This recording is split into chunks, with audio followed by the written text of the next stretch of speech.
मेरी बात न मानो, दुल्हन की बात मानो। हाँ, मेरी सलाह आपको अच्छी नहीं लगती, पत्नी की बात अच्छी लगती है, तो ठीक है आप जाओ। और राम जी गए।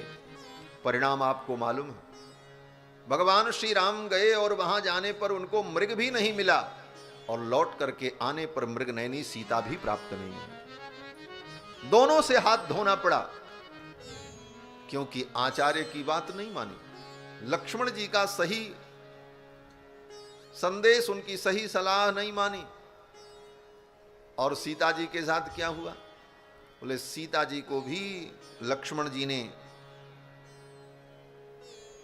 सलाह दी कि कुटिया से बाहर मत जाना, रामानुज लघुरेख खिंचाइए।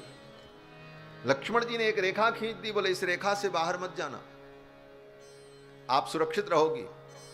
और लक्ष्मण जी की बनाई मर्यादा रेखा का उल्लंघन किया सीता जी ने। परिणाम क्या हुआ?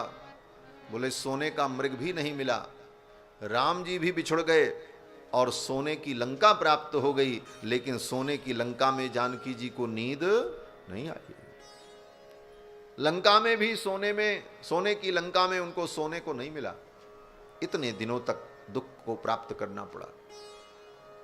लक्ष्मण जी ने मना किया, लेकिन राम जी नहीं माने, राम जी चल पड़े।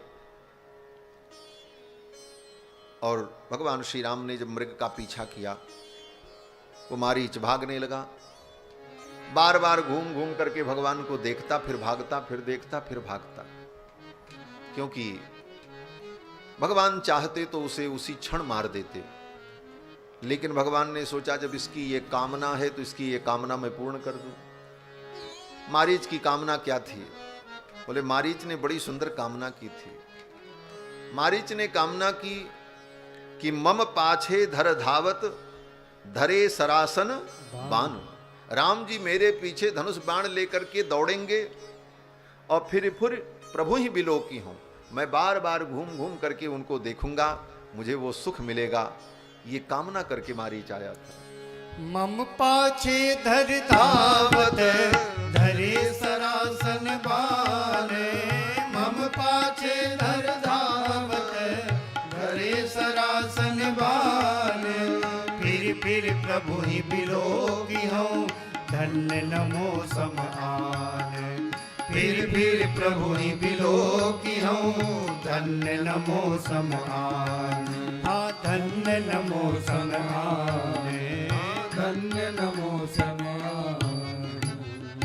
मारीच यही कामना लेकर के आया था कि मम पाछे धर धावत धरे सरासन बाण। राम जी धनुष बाण लेकर के मेरे पीछे दौड़ेंगे और फिर प्रभु ही बिलोकी हूं, मैं बार बार घूम घूम करके उनको देखूंगा। धन्य न मौसम आन, मेरे समान कोई धन्य नहीं होगा। तो भगवान ने कहा ठीक है, अगर तुम्हारी यही कामना है तो तुम्हारी ये कामना मैं पूर्ण करता हूं। भगवान पीछे पीछे भागते रहे और वो घूम घूम के देखता है। नहीं तो राम जी मारना चाहें तो उसको भागने का मौका मिलेगा, एक बाण छोड़ दें वो तो वहीं धड़ाम हो जाए। लेकिन भगवान उसकी भावना को पूर्ण करने के लिए ऐसी लीला करते रहे। अंत में आगे जाकर के भगवान ने मारीच को जब मारा, बाण लगते ही वो अपने राक्षस रूप में आ गया।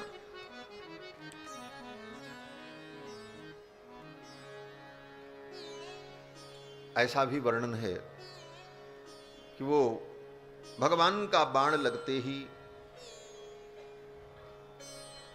उस प्रेत राक्षस योनि से तो मुक्त हो गया, लेकिन उसका जो शरीर था वो शरीर मृग का ही था। और फिर भगवान ने उसका वध करने के बाद उसके चर्म को भगवान ने ग्रहण किया